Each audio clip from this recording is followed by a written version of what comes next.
got another really special episode for you this week. This week I'm talking to an actual rock star. I have Kaila Yu, who is from the new podcast From Hell to Wellness, and she's going to be talking all about wellness and travel trends for 2020. You're listening to the Wellness Simplified podcast. Simple wellness tips to help you improve your life without turning it upside down. With your host, award-winning fitness instructor, nutrition coach, and wellness expert, Suzi Fevens. Welcome to the podcast. Today I am talking to Kaila from Hell to Wellness, which is her new podcast. You can find her on Instagram at From Hell to Wellness and at Kaila, that's Kailayu. And she is a travel and wellness expert, co-author of the 30-Day Travel Challenge, How to Make Your Travel Dreams a Reality. She is one of the producers of BlushCon, which is a beauty and wellness convention that takes place in Southern California annually. And she toured the world for 10 years in an all-girl rock band. So I'm going to just cut it off right there. And today we're going to be talking about travel wellness trends for 2020. But I think that we're going to get a little bit into your history as well and find out what brought you from an all-girl rock band to a travel and wellness expert. The travel part I get. The wellness part, the people are going to want to know more about. Yeah, definitely. Basically we toured for many years. Me and my best friend, who's also like my business partner now, we lived the rock star lifestyle with like drug, sex, and rock and roll and all of that. Had a lot of fun, had a lot of misery. And I think I got sober earlier than she did. Okay. And with sobriety, my life started to expand. So I started to seek out more wellness emotionally and mentally, physically. And she got sober maybe a year ago. And now we're just in search of wellness treatments and destinations around the world. That's awesome. And where are you right now? I'm in Los Angeles. But you were recently in Croatia, correct? Oh yeah. I was checking things out, and I'm a Game of Thrones fan. So seeing all of your pictures of you where a lot of those epic scenes from the last few seasons took place was pretty awesome. Yeah, one thing we talk about a lot in our, travel speaking is that over tourism is a huge problem in the travel industry. Yeah. So Dubrovnik is like one of the top over tourism destinations, but in the winter, it's not suffering from over tourism at all. So that's an ideal time to visit. And also the photos that I was getting, they're impossible to get in the summer because you're shoulder to shoulder with people, literally. Oh, I'm sure. Yeah. So in the winter, we pretty much had the place to ourselves, except for, a couple other groups of tourists. So I would recommend for any Game of Thrones fans, skip the summertime and go in the winter. Not even close to being on the same level, but I went to Montreal in November, and same thing, like it was cold and it was snowing, so it was a little bit less ideal, but we didn't have to wait anywhere for anything. And the previous year, my friends and I went to Toronto and we went to Niagara Falls, and there was no lineup for anything. Literally the length of time it took us to walk through all the empty lineup was how long it took us to see anything we wanted to see. Oh, wow. That I cannot imagine being in this lineup, like in this basement, weird, scary area of underneath Niagara Falls in the summer with like hundreds of people. I would have had a panic attack, and I am not prone to panic attacks, but I feel like I would have had one. But because we just strolled right on down, went, looked behind the falls, strolled right back up like nothing. It was cold again. I nearly froze to death that day, but it was worth it because there was no lineup. It's like a VIP experience without the cost. It really is. And then everything's cheaper when you visit it during the time, flights and hotels and food, because it's low season. And you can do everything you want to do in like a quarter or less of the time because you don't have to wait for everybody and everything. Yeah, I'm not about lines. I hate lines. Yeah, no, I know. Like even commercials now, we're so spoiled by Netflix and streaming that it's like, I have to sit through this commercial. Like, oh yeah. So you are going to be telling us a little bit about travel wellness trends for 2020. But before we get into that, I'd love to know what you have seen as some of the emerging trends from the last year or two. If you've seen anything that's really starting to come out. I think just wellness in general being Yeah. a trend is what's been coming out in the past 2 years. People are traveling less to just get away, Mm-hmm. but they want to come out of travel enriched, whether physically or learning something deep that changes their life. They're just Yeah. searching for more out of their travel. So that's kind of the major trend that's come over the industry. And I think that's true in all aspects, not just travel, but everywhere. I've noticed that I've been in this industry for a decade, and the last couple of years, people are getting a lot more open to some of these quote unquote less traditional or not as mainstream things. Like meditation used to be a bit of a passe or something that you would do but you didn't really tell people about because they would think you were weird, and now it's a lot more mainstream and more acceptable. So it's been really nice to see that transition where people are starting to take better care of their own mental health, especially since that's been such a like behind closed doors topic for so long. Yeah, and it's so important, especially on our side of the continent. We're so stressed out and like our sleep is poor, even though we're relatively wealthy compared to many parts of the world. We're still suffering from so many mental issues. Yeah, So, wellness is especially important these days. I totally agree. I totally agree. Um, All right, so let's just go right into it. 2020, a new decade. At the time we're recording this, is only 2 days away. When everybody's listening to it, we'll already be right into the new decade. But we are forging into a new year and a new decade, and I'd love to hear what you think are going to be some of the wellness trends going forward into this new, fresh decade and year. Definitely. One really interesting trend that has been coming up is genetic travel. Okay. Like everyone's doing the blood testing and doing Yeah. their DNA and finding out their roots. There's also a trend of just like traveling to your historical roots, Mm-hmm. not so much wellness, but that's another trend that's happening. But genetic travel, there are hotels that come with a program involving like genetic and other testing methods. So they can manage your visit custom tailored to you like no other since they've Wow. tested and figured out exactly what will be the size that fits you. It's not a one size that fits all. And testing these days, it's a lot more affordable and it's not so invasive. They're not Mm-hmm. having to draw blood necessarily. And it makes your peak performance when traveling so much more of a possibility.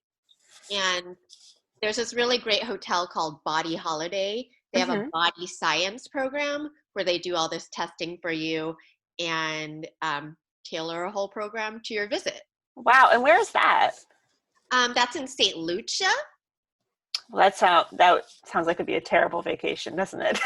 Yeah, besides the beautiful scenery, you can have a custom made treatment genetically to your needs. That's really cool. I have not heard of that. I did know that a lot of these people are doing like the ancestry and whatever and are wanting to make trips to their homelands. So I really didn't think about that either, but both of those are very cool. It makes for a very, very interesting vacation like no other, like you said. Like no one else is going to have that same exact experience. That's really neat. Yeah, people these days are really looking for custom experiences. Not only just like they want to not go necessarily get the cookie cutter vacation everyone's getting, but Mm-hmm. they want to like get really local even with the food and experience things like a local would. And this Yeah. also applies to having just custom one of a kind experiences. Yeah. Do you think that the popularity of the rise in popularity of places like Airbnb has really built on that people are more likely to go the non-resort route sometimes when they're going to some of these places? Yeah, Airbnb has really disrupted the whole industry. Mhm. So hotels are definitely scrambling too because they're trying to provide kind of the experience that one would get in the Airbnb, Yeah. which is kind of being more localized and getting a real taste of the city instead of like kind of a Disneyland version where you're Yeah. just the sanitized version. People want to get nitty gritty and see the real world. But still go back and have a nice shower. Yeah, definitely. I'm a hotel girl, honestly. I So like, am I. yeah, I mean, Airbnb is cool. I love it as an option, but I would choose a hotel any day because when I go on vacation, I want my bed made. I want the option of room service if I like it, like Right? I want these amenities. Like, excuse me, can you bring me a towel Yeah. instead of having to do your own laundry? You can No, do that at I don't want to do home. that on vacation. I could do that at home. But I think that's a more European way of travel because I visited Curacao recently and it's had a little bit less of like American hotels coming in. Hmm. And when Europeans travel, they actually, um, the resorts do have kitchens more often than I guess American hotels have. And they are a little more hands off, as in Americans expect full service, but Yeah. Europeans are used to just being a little more independent.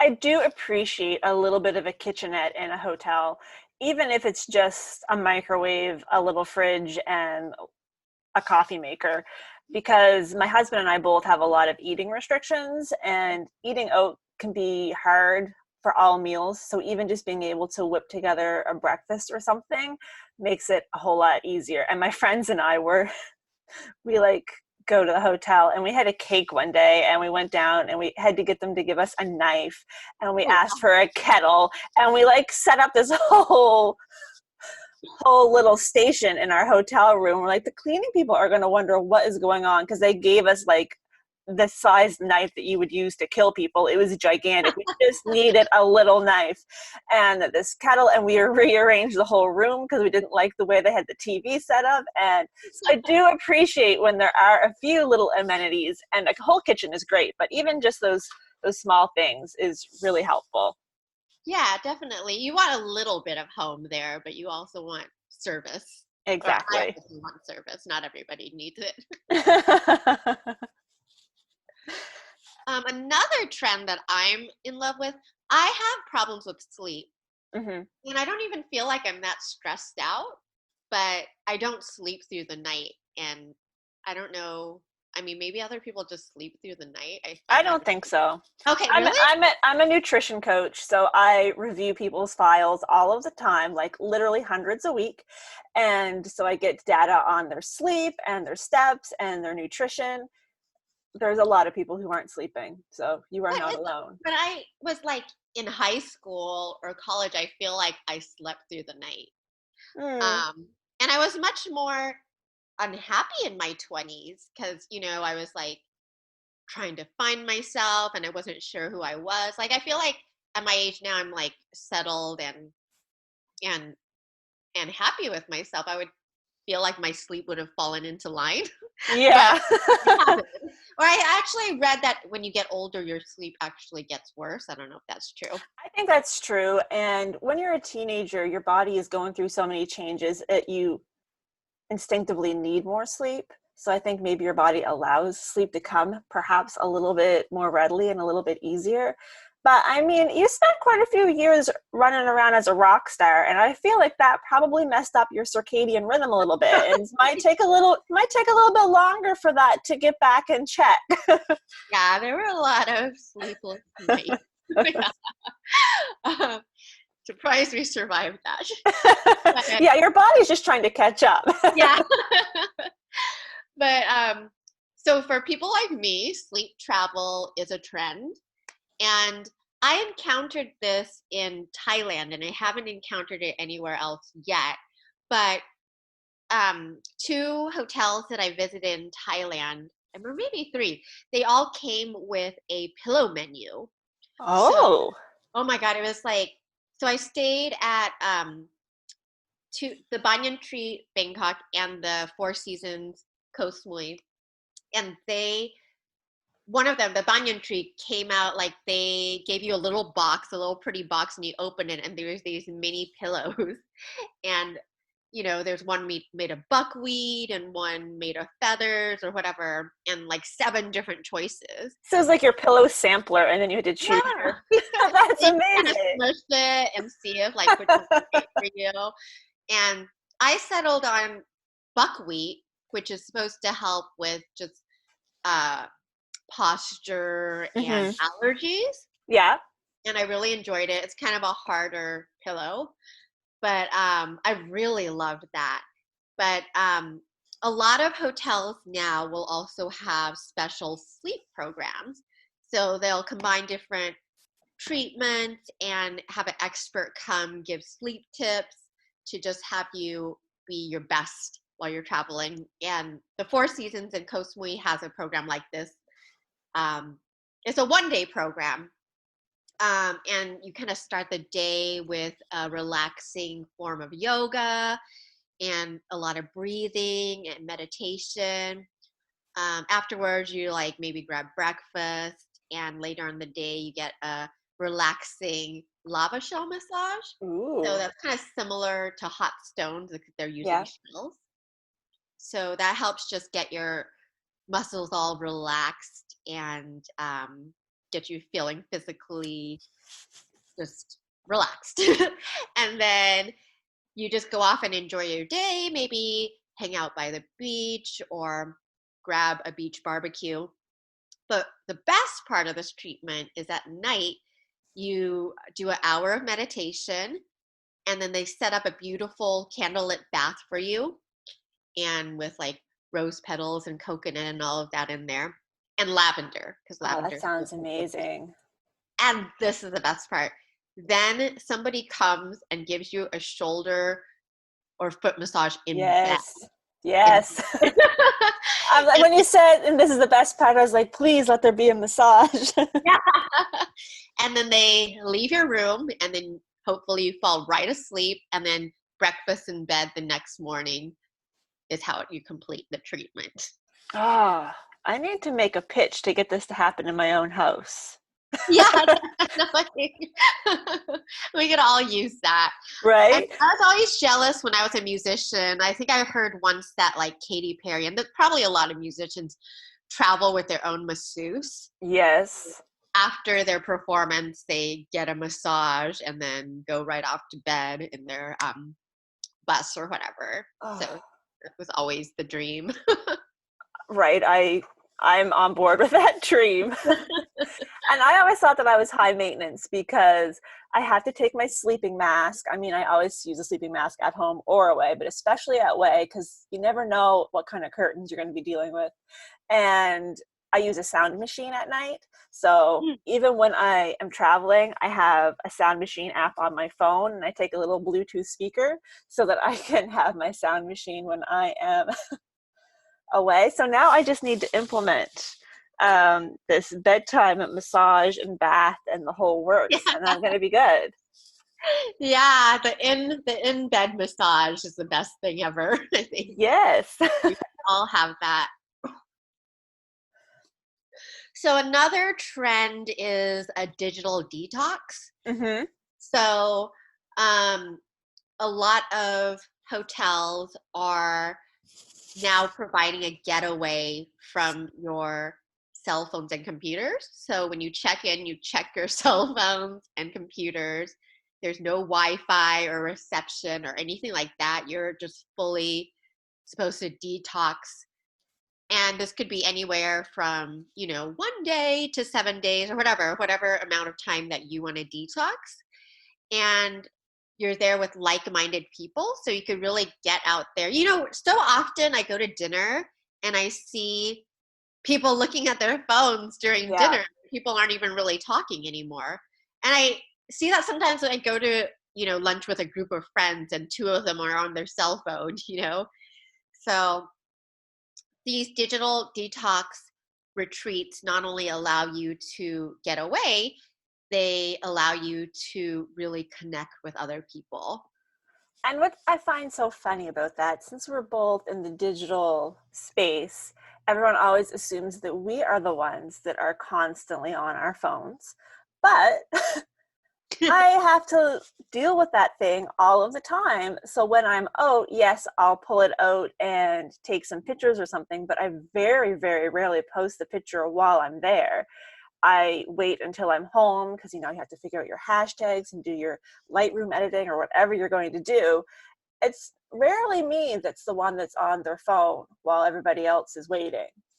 Yeah. And everybody always thinks it's the other way around. And my husband, who will never listen to this, so we can throw him under the bus, he is always talking about me being on my phone so much. But whenever we're out, he is always on his phone. And I'm just sitting there looking at him like, hello. Yeah, it's not something, I dealt with growing up since cell phones weren't in ever. No. Like now 5-year-olds have cell phones and iPads and all of that. It's crazy. I know. I once tried to explain to my nephew about dial-up internet. And I think I blew his brain up. I don't think he could not understand. I was like, and if you wanted to download a song, you better do it at night when no one was going to need to use the phone, because if somebody picked up that receiver, you're getting knocked off. right? Like it took you an hour to get a 3-minute song, and if you were almost to the end and someone picked up the phone, well, you had to start over from scratch. And he's just looking at me like, are you from the moon? It's like, you do not even know. You do not even know what we had to deal with.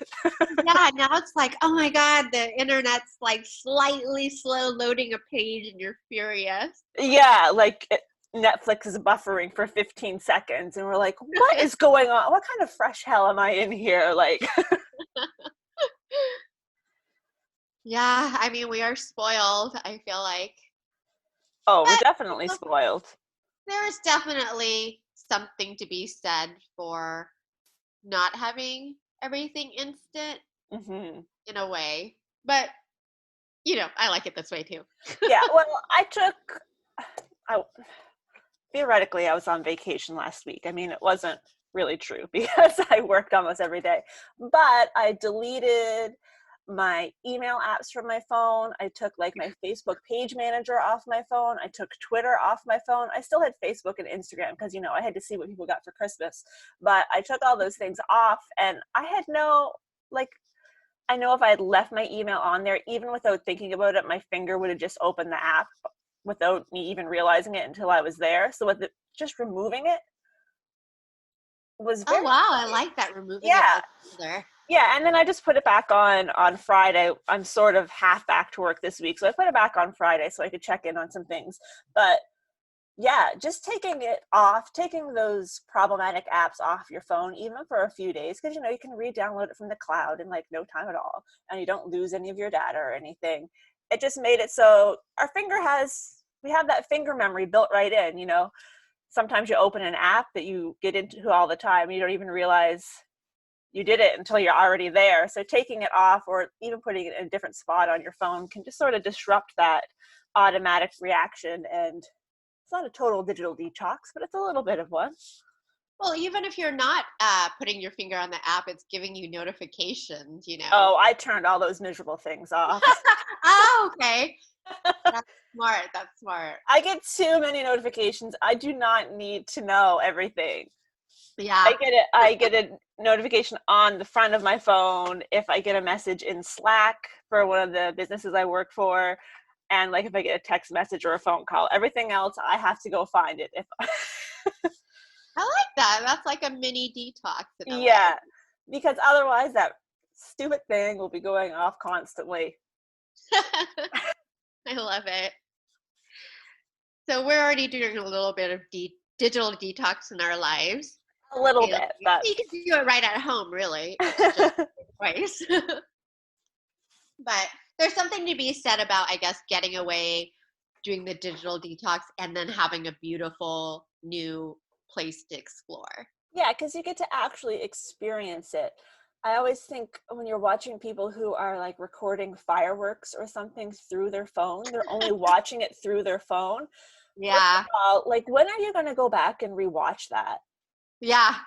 But you're missing the whole thing in the moment because you're not even looking at the real thing. You're just looking at a screen of the thing. So I think especially when you're on vacation, you want to make those memories. But if you think back to when we were kids, you made those memories on a camera that you didn't even get to check the picture Yeah. quality. You just had to hope when you developed that film 6 months later that you were going to have something usable, and you actually experienced it so that you could remember it. And I think there's a lot to be said about that digital detox and taking that away and forcing people to go back to maybe carrying around a camera with them to record those memories and then staying in the moment. I mean, it was kind of exciting to go to get, Rite Aid or whoever to get your photos and open up, and it would be a surprise. Yeah, hopefully a good surprise. Yeah, sometimes there are really depressing surprises if you ruin the whole. Yeah, and you're like, oh man, I got doubles on these, and it's like nothing is usable. But these days, you can not only take thousands and thousands of photos, you see them all instantly. But then we never get any of them printed, so Yeah. It's who funny. knows? Yeah, who knows what was better? Now, the good thing now is that you could upload your photos digitally somewhere. I remember I lost a book of photos in high school, and they're gone forever because I they're know, not uploaded anywhere. that was one thing I thought when I got married in 2015. So they were digital photos, but it wasn't like, no, not 2015, 2005. I don't even know what I'm talking about. Wow. So there was no cloud or anything, but there was enough family members that wanted the photos that we made 3 or 4 CDs. Okay. And I remember thinking even then, like, if my house were to burn down, these other people all have these CDs. So even just that digitalization made it so much better that you weren't just going to lose all of those things forever. And now with the cloud, oh my goodness, I can just open up Google Photos and like put in a random date from 4 years ago, and it pulls up all the pictures I took that day, which is amazing. Yeah, it's crazy. But the bad thing I just thought of is you did something, have a bad drinking photo or something, it's there forever. Yeah. Forever. I am glad that there was no internet when I was growing up. Not that Yeah, I it's did anything, but crazy. these kids that have everything on social media, and there's just, it's great, but it's also a problem. Yeah, it's a new age. I feel like I was pretty innocent in high school. I was watching that show Euphoria on HBO, Yeah. and I was like, is this what high school students really are like? Because they're like really, really promiscuous. I mean, I'm sure that wasn't like a real representation of all kids, but they are saying that kids are sexting regularly. Yeah, like we had ICQ maybe, and that was later on, and still it was dial up, so you weren't going to be able to get in very much trouble very quickly anyhow. But when they show pictures of like my daughter as a 13-year-old and then me as a 13-year-old, and us as like pair of overalls and like this giant t-shirt, and then today's 13-year-old is like wearing an outfit that a 35-year-old would be wearing, it's like, yeah, something's going on. Yeah. I was definitely not that fashion forward at 13. Yeah, Instagram and YouTube really help. Yes. Oh, I could have used some makeup tips, I think, back then. That would have been helpful. Yeah, it's so easy to learn how to do makeup now. I do learn some makeup from YouTube. But another trend is chemical-free holidays. So you probably noticed traveling that, green hotels, that's just a given. Like hotels are encouraging you not to put your towels on the floor every time you take a shower. You could probably use the towels for the duration of your stay instead of, back in the day, we just throw them on the floor after every wash and, get a fresh Yeah. pair Because of at towels. Why home, not? are you really getting a new towel every single time when you're at home? Nobody wants to do that much laundry. Yeah, never. So, I mean, that's a huge save on water. A lot of hotels are providing like a glass bottle for your stay. What are those called? Hydro flasks. Yes. So you can carry it around, and instead of giving bottled water in your room, for example. Chemical free ways, there's a lot of hotels just getting rid of chemicals in their housekeeping, bathroom amenities, and even in their restaurants. A lot of people or a lot of hotels are having strict food waste initiatives where Mm-hmm. they're really minimizing their carbon footprints, using solar power.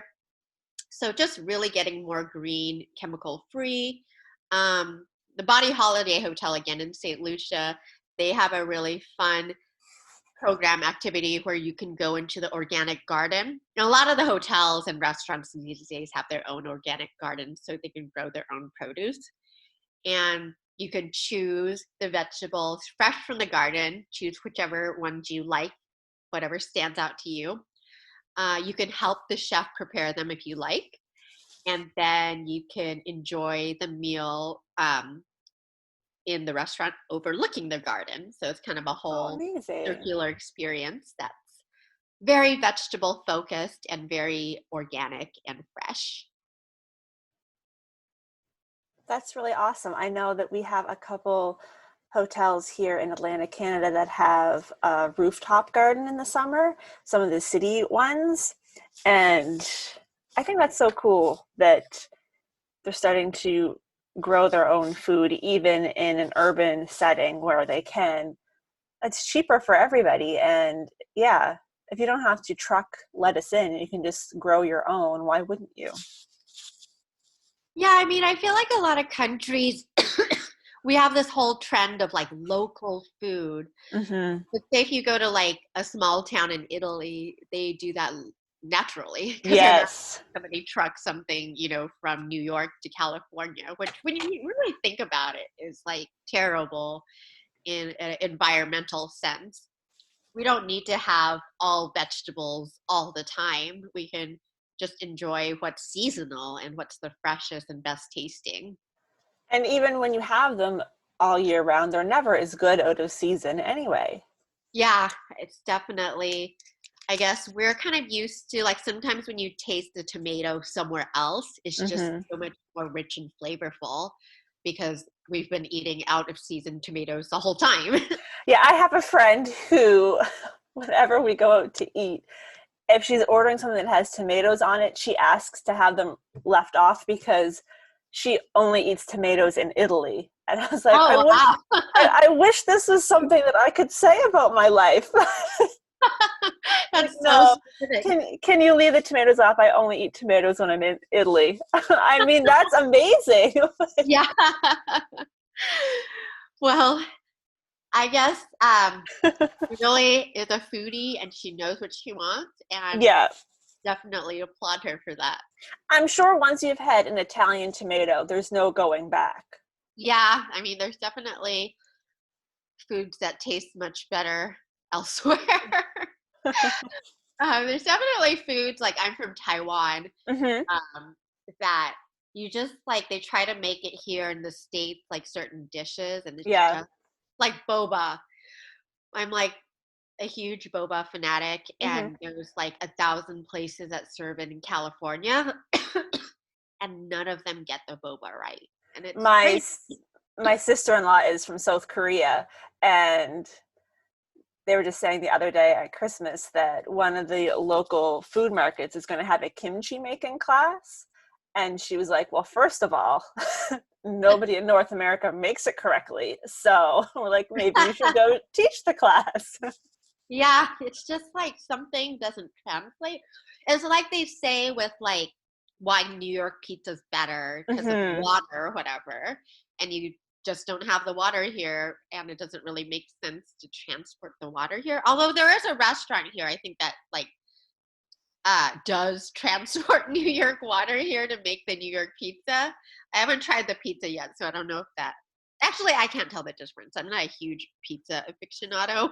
I feel Like, like I am, but I still don't think I would know the difference. yeah, I'm just supposedly. like, does it have cheese on it? Sold. Yeah, no, I like pizza. I think it's all good, but I can't tell like this New York pizza is like different, or like this Italian. I can't even name you a type of pizza, so I can't even compare them.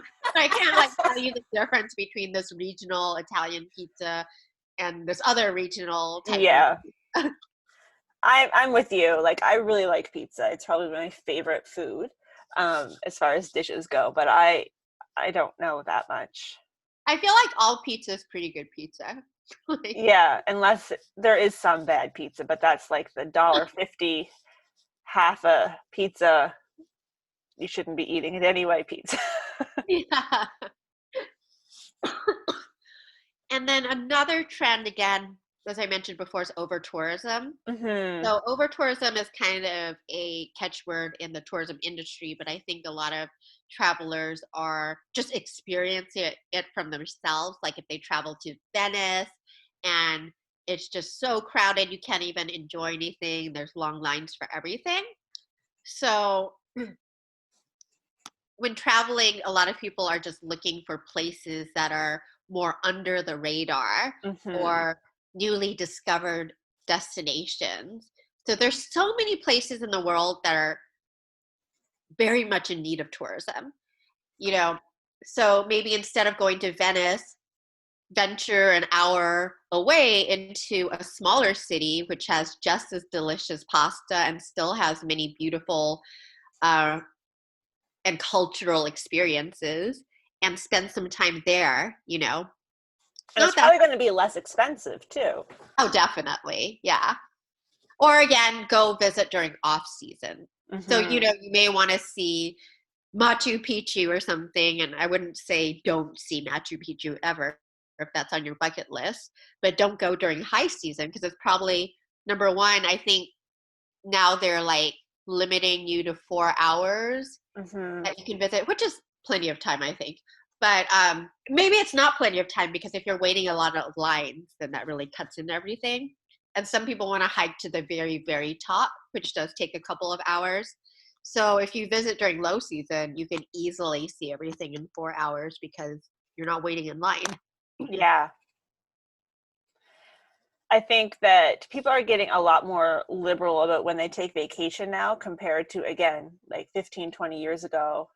Everybody took vacation in the summer because that's when their kids were off school. But nowadays, people will take their kids out of school for a week to go on a trip, which was absolutely unheard of when I was in school. But apparently, it's not unheard of now. So going on these types of trips on the off season doesn't seem as challenging as maybe it was when we were all trying to adhere to the schools out vacation. Yeah, and I also feel like a lot of companies are more and more realizing that their employees' well-being has to Hmm. do with more vacation time. Yeah. Like a lot of startups these days offer unlimited vacations. So I feel like even more corporate companies are at least loosening their standards on work vacations. So I feel like that's the trend in work culture, like work-life balance is important. You get Yeah. more out of your employees that way. And there's a lot of jobs that you can still do part of your job while away. Obviously, when you're on vacation, you shouldn't be working, but sometimes if it means that you could stay for another 3 or 4 days, if you spent 3 hours working 2 of those days, then that's going to be a whole lot more uh, desirable. So it's nice that some of these destination type jobs exist, things that you don't have to be right there in person and take care of a few things so that you can extend your vacation a little bit longer. Yeah, I read something somewhere where millennials are more and more wanting to do a freelance or not a 9 to 5 kind of job. Mm. And with our computers and all our technology and Google Drive and Slack and all these things, it really is more possible to work outside of an office and still get team projects done. Yeah. So my last trend is just sobriety is trending actually as a trend. I think amongst millennials, there's kind of a sober movement happening. So that also applies to travel. There's different travel services, like there's sober cruises or destinations that you could target for sober travel. Hmm. Thailand's actually a really good one because a lot of Thai women don't drink. Mm-hmm. So if you go to different bars, they naturally have a really, really great selection of virgin drinks. Awesome. Yeah, huge selection. And sometimes it can be disappointing because if you're like not drinking alcohol, you still want that beautiful cocktail, you know, Yeah. but all you can order is maybe a Shirley Temple, and that's really disappointing. So in Thailand, you can get like handcrafted, beautiful cocktails. And often, so many people visiting Thailand are visiting for wellness reasons. Mm-hmm. So if you're there, you know, getting massages and doing all kinds of treatments, sometimes it helps to not drink alcohol, to let everything kind of like detox and soak in and just eat healthy for a week. So that's my last trend. Yeah, those are awesome. Thank you so much. Um, what do you have coming up for trips that you're looking forward to? Uh, Trips wise, I'm really excited because we're headed to Cape Town at in April. So it'll be my Ooh, first time, or both our first times heading to Africa. And we're awesome. speaking at the World Travel Mart, and so excited to see Cape Town for the first time. It's going to be so fun. Yeah, I'm dying. I love And animals too. and looking back at places that you've visited, for someone who's maybe a less well-seasoned traveler, what would you say are some of your top destinations or your favorite destinations that you've traveled to? Well, definitely Dubrovnik in the off season because it's just so magical. Mm-hmm. First of all, if you're a Game of Thrones fan, it feels like you're in Game of Thrones because it looks Yeah. just like King's Landing. And even if you're not a Game of Thrones fan, it just feels like you're transported back into time because you're in an ancient walled city. Yeah, it's hard not to get swept away with architecture like that. Yeah, it's stunning and they've kept it up so much. And there's cats everywhere and I love cats. Ooh, But they're really like fat, tame, friendly cats. you've sold me. Yeah, they're the best. They're just everywhere, and they're really polite. You know, they're not hungry. They're fat. People are feeding. In Croatia, they used to kill all the rats, so like the bubonic plague wouldn't come into the city because of the cats. Mm. So they're actually very respected. Um, and I'd also recommend for food. Mm-hmm. Taipei is where I'm from, so I'm biased, but it has some of the That's all best right. street food. Yeah, it has some of the best street food in the world. I'm not the only one who says this. Um, and then Japan. Japan's my absolute favorite because they just have so many different. First of all, they have a million animal cafes, like owl Oh, cafes, cat cafes, penguin cafes, where you a can just like go. penguin cafe. Yeah, they have all, and they have like this one cafe. I don't know if this is ethical, but there's this monkey that comes and serves you, and I hope they're like treating the monkey. But I mean, nobody said anything about it, so I think it's okay. Um, I'm sure it's a very happy monkey. yeah, and there's like an island full of cats, and there's also like a deer city. So there's like all these crazy animal experiences. And there's food where, you know, a sushi master has practiced making the rice for 50 years. Like they really take their traditions seriously and mastery of skills. So Amazing. I love I, Japan for I that. did not know that Japan had so many animal oriented things. Oh my God, if you're an animal lover, Japan is it. Oh, this is my favorite tip, maybe. Yeah, I'm a huge animal lover. And then just before I let you go, since you are such a well-versed traveler, for our listeners who are not quite so good with traveling and they always find it to be an ordeal, do you have any tips for making travel less painful? You know, because sometimes people just even going to the airport gives them an anxiety attack. Like, what are your go-to things to keep things as simple as possible? Well, ample planning, I think. First of all, Mm, plan a lot, which is like, and then be easygoing. Because yes.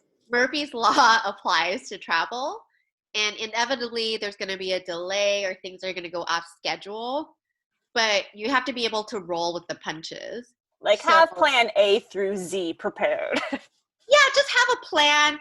But if it goes off plan, you might go off course for a minute, but you'll fall back into your plan along the way. Yeah. And I would also say I don't love to travel plan from A to Z. I love to use this website called Travel Pirates. And they have these amazing deals where like the hotels and accommodations are just all included in a package. Mm-hmm.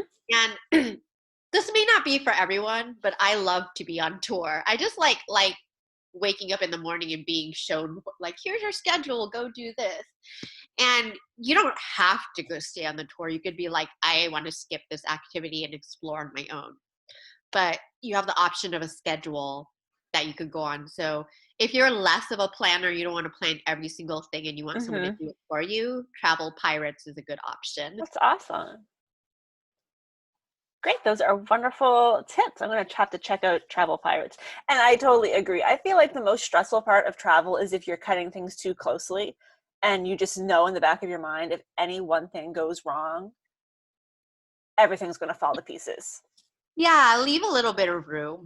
Yeah, I would rather be to the airport and checked in and sitting there having to amuse myself for an hour and a half than be one of the people who shows up and just has enough time and like the airplane is calling them over the speaker saying your plane is about to leave and they're like running and that's just the way they live their life. I could not be that person.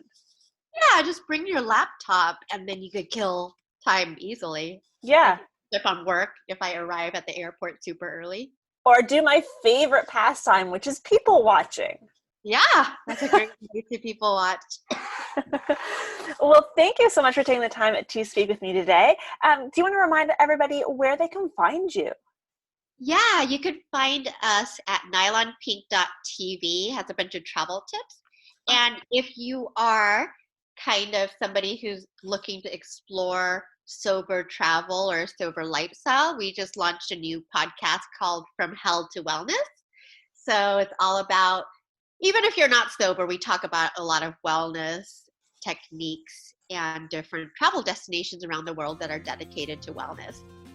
And if they want to just see pretty pictures of you in pretty places, they should follow you on Instagram. Yes, it's just my name, Kaila Yu. And all of the links will be in the description below as well as on the blog post accompanying it. So depending on where you're listening to this, you'll be able to find them. I hope you've had as much fun listening to this episode as we had recording it. That is it for this week. We've had 3 mammoth episodes in a row. So next week it's going to go back to just being me. You're welcome, or I'm sorry. I don't know how you feel about that. But as always, thank you so much for tuning in. Make sure that you do check out Kaila and all of her links. And I will talk to you next week.